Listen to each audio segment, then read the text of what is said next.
People have said they like to watch me cut hair, so here's a video of me doing a quick shaping of my client's hair to get started, so she's going to know what her finished look looks like before we actually do the wet cut and fine tune it. You can notice the hand position's a little bit different because I'm kind of chipping away at the bulk of it. As I work, I tip her head down and I just go through the hair, cutting in the perimeter line that I want to see, and each time moving her head forward. And I'm just going around layer by layer until I get the shape cut in. On the sides, I'm going to bring the hair back over the shoulder and give it a little bit of freedom so that there's not a hole where the ear would be. I'm also going to push her head to the side a little bit, and you need to let them know you like your customer. You're not trying to be mean, you just need to get in there. So she's taking this really seriously too. On the other side, I would go in. I'm going to cut from short to long. I'm cutting my line in, and then that's her finished perimeter. There's my first smile. That's exciting.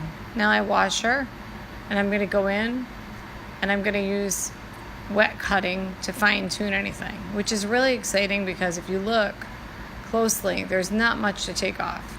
I've shifted my wrist position to a position where I'm cutting so that the blade is on top. There's very little hair to take off at this point. I check the corners to make sure they're the same length. Continue up the back of the head, taking sections and just making sure there's no loose hairs. The nice thing about this is she already knows what her finished haircut looks like, so she's not nervous. She's excited already. I continue to the sides, clean them up, bring everything back to the back, check my corners throughout to make sure that the sides are even and everything's flowing. All of the hair is reaching because I left the top layers a little bit longer when I was doing the dry cut, because by tipping down as I went, the hair got shorter underneath. Now I'm checking just to make sure that there's continuity on both sides. I'm going to go in and cut the sides like I did in the dry cut, but with the wet cut, we'll tip her off to the side a little bit, bring the hair down.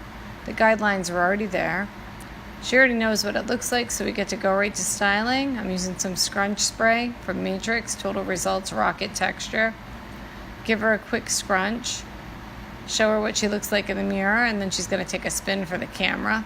And you're going to see a really nice big smile because she knows she can style this herself. There we go. Thanks so much for looking. Stay tuned for more.